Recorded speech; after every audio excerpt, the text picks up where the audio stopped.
Umatras na si Vice President Jojo Marbinay sa nakatakdang nilang debate ni Senador Antonio Trillanes IV.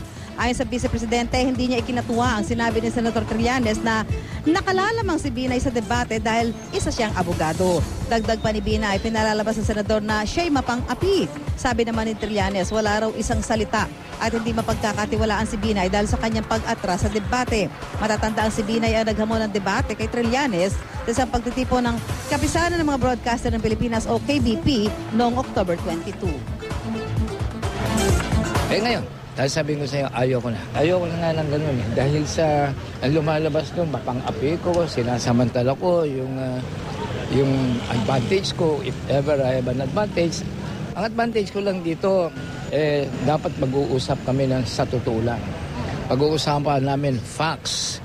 Importante po yan sa isang halal na opisyal na pagka nagsabi ka ng isang bagay, dapat tutuparin mo, titindigan mo. So in this particular case, kahit ano pang sasabihin niya, natakot lang siya sa katotohanan.